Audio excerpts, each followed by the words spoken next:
Kalau saya sih masih selalu bangun komunikasi ya, kayak saya SMS, kayak kemarin ulang tahun Nyai kan Iya, tepat di hari pernikahan saya juga yang diresmikan secara negara kan. Nah, saya SMS baik-baik juga mengucapkan. mengucapkan ulang tahun, semoga bisa ke depan lebih baik kita berdua gitu. Jadi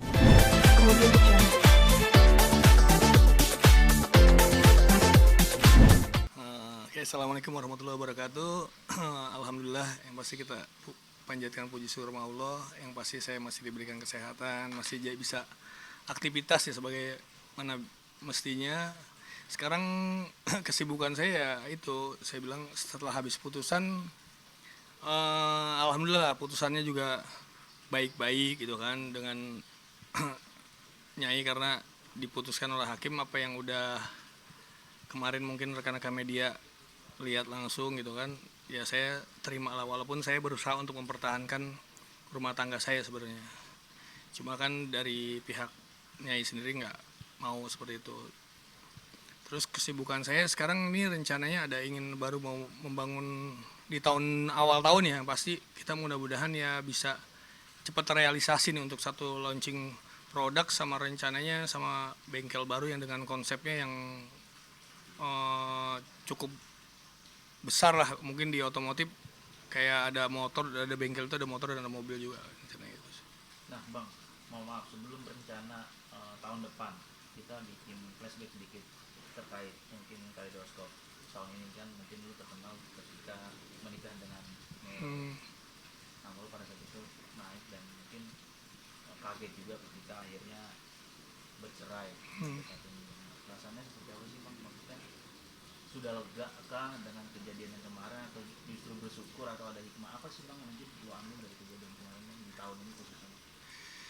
Untuk tahun ini sebenarnya pelajaran hidup buat saya gitu lah, karena masuk di lingkungan yang emang public figure, yang istri saya kebetulan ya istilahnya Nyai dari public figure.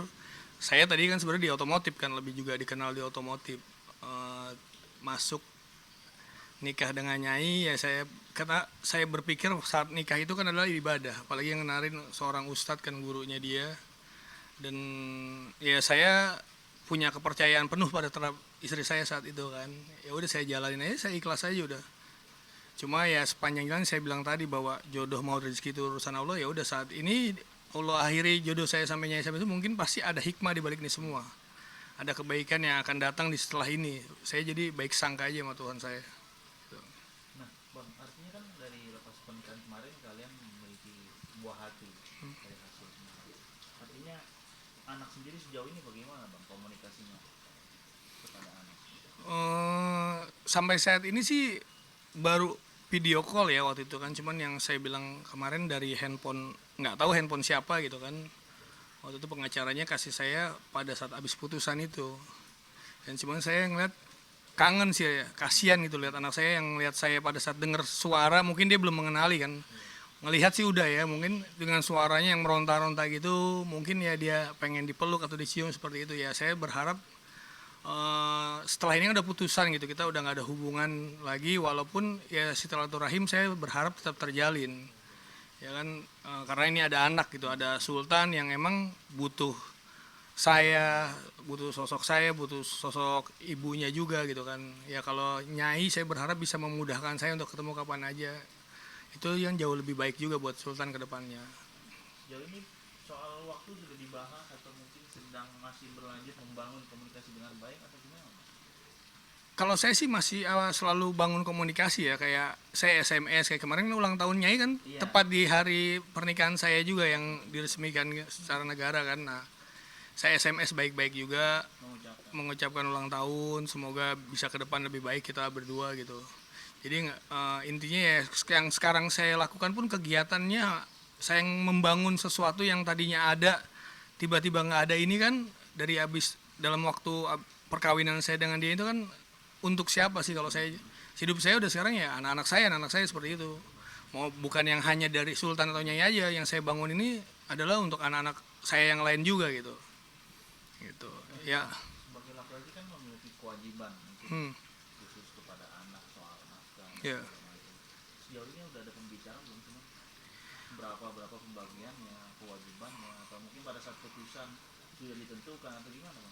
Waktu di putusan kan udah ditentukan, tinggal tinggal realisasi. Tapi kayak nafkah itu kan waktu di putusan itu kan saat dilihat sebenarnya dengan kemampuan kita ya sebenarnya. Karena kan saya bilang saat ini bisnis saya ini lagi dibilang goyah ya, benar-benar saat goyah pas habis nikah sampai saat ini benar-benar parah. Makanya alhamdulillah ya ini hikmahnya. Saya tahun depan insya Allah bisa lebih besar lagi.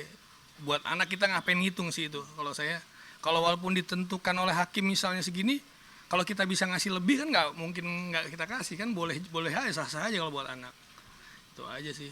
Berapa bang nominalnya mungkin alhamdulillahnya lo bisa kasih ke anak mah kalau boleh tahu? Dalam sebulan mungkin. Kalau putusan itu kan kemarin 5 jutaan ya.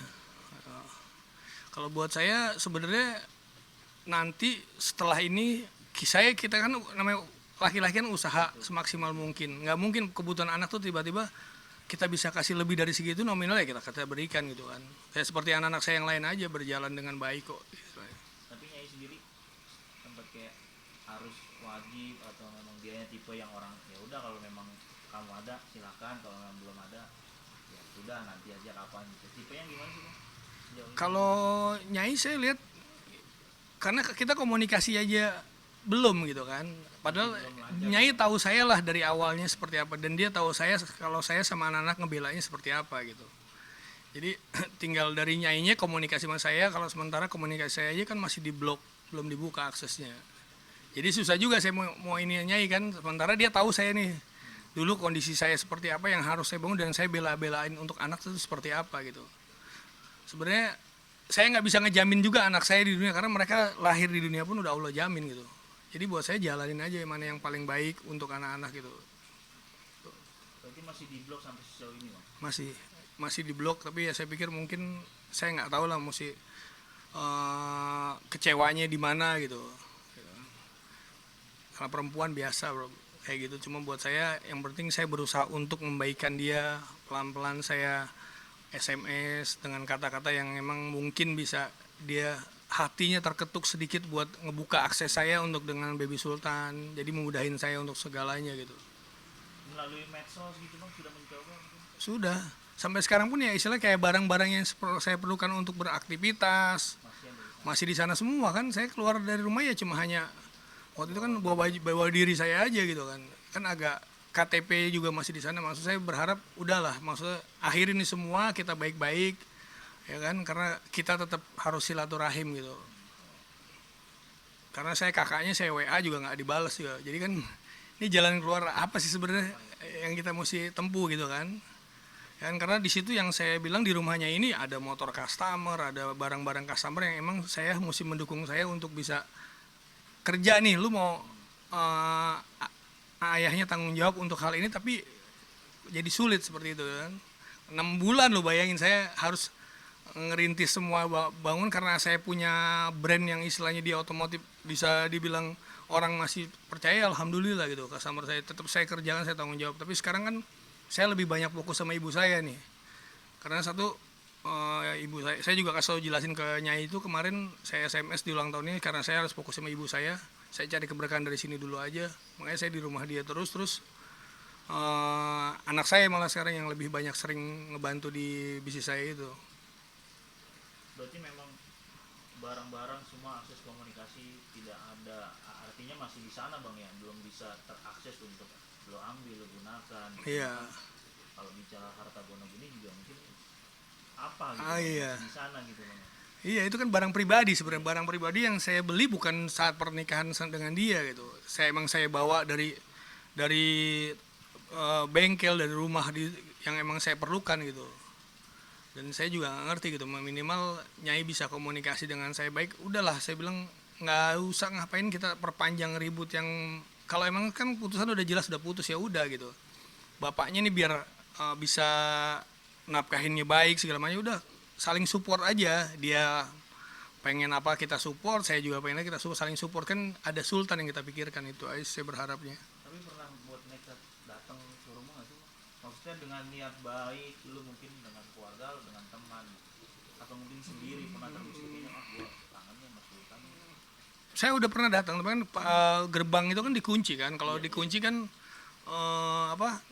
kalau kita masuk naik kan juga pantas juga kan, makanya ya udah berarti emang nggak itu, atau karena saya SMS nggak dibales.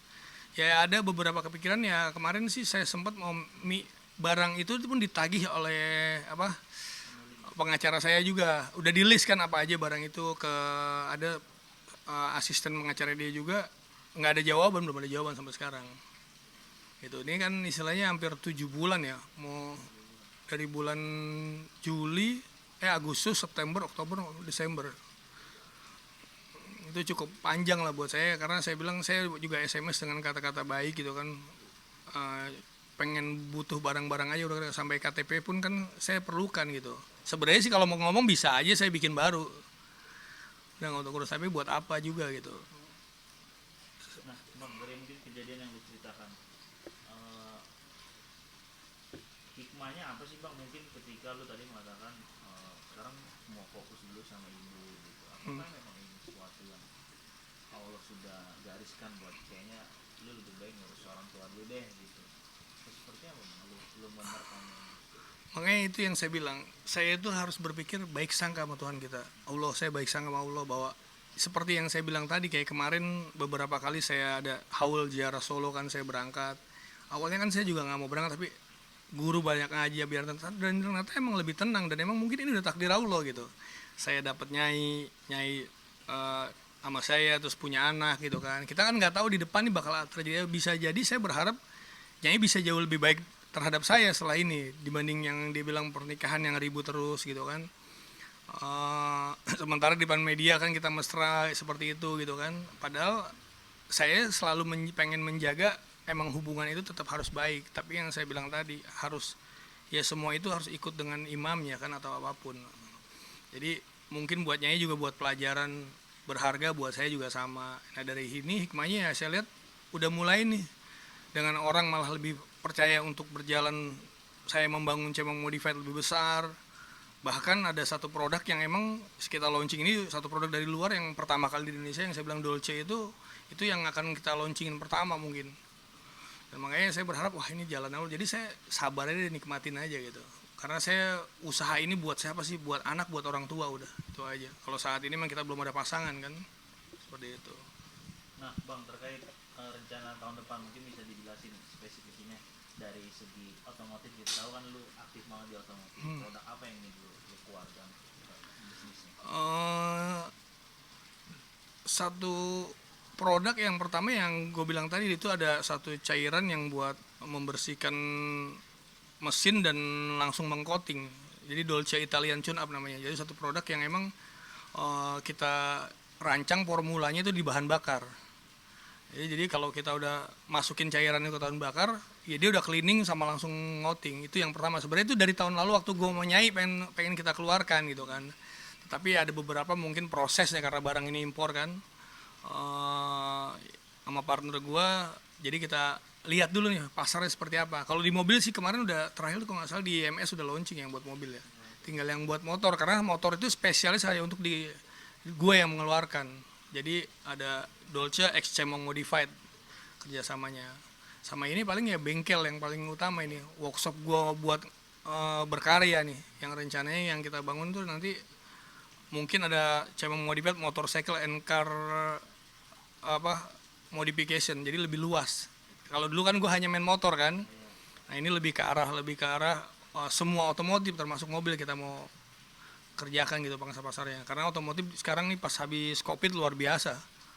Ya, nah otomotif kelihatan lah mulai apa sih, dari zaman kita kecil sama otomotif nggak ada matinya. Itu aja sih gue lihat liriknya dari situ. Karena partner gue juga memang hobi otomotif, hobi otomotif motor mobil malah dia.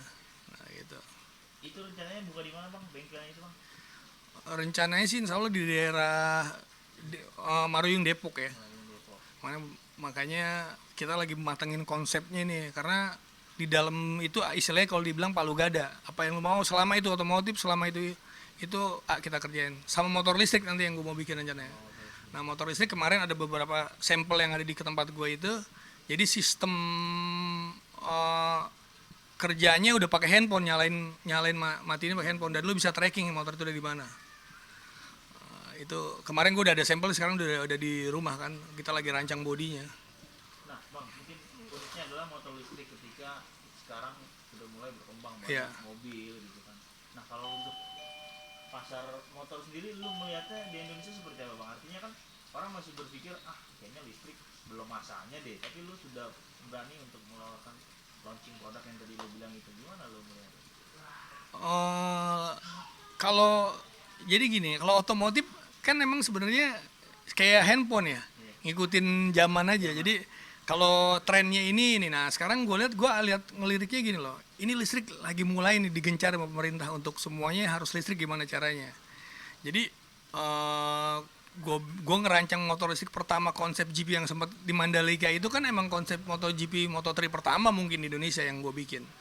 Nah sekarang gue lihat lebih kepada motor operasional nih, karena gue tanya kemarin dengan partner yang istilahnya dia emang dari UI ya, lulusan UI, dan benar-benar bikin modul sistem semuanya programnya itu malah bisa ngecas dengan motor listrik cuma 1,5 jam dia bilang. Satu setengah bang. Kan kemarin sempat digosipin motor listrik lama ngecasnya kan 4-6 jam atau enggak tuker baterai gitu.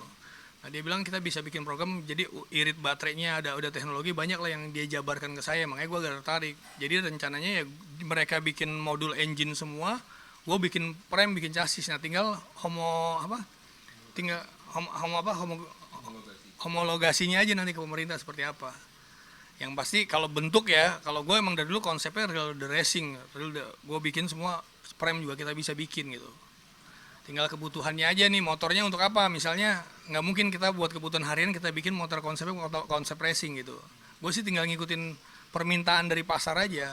Sempet waktu Mandalika itu gue berpikirnya ada waktu main nyai dulu berpikir bikin motor listrik 5.000 watt dan 1.000 watt. 1.000 watt untuk anak-anak umur 7 sampai 10 tahun, yang 5.000 untuk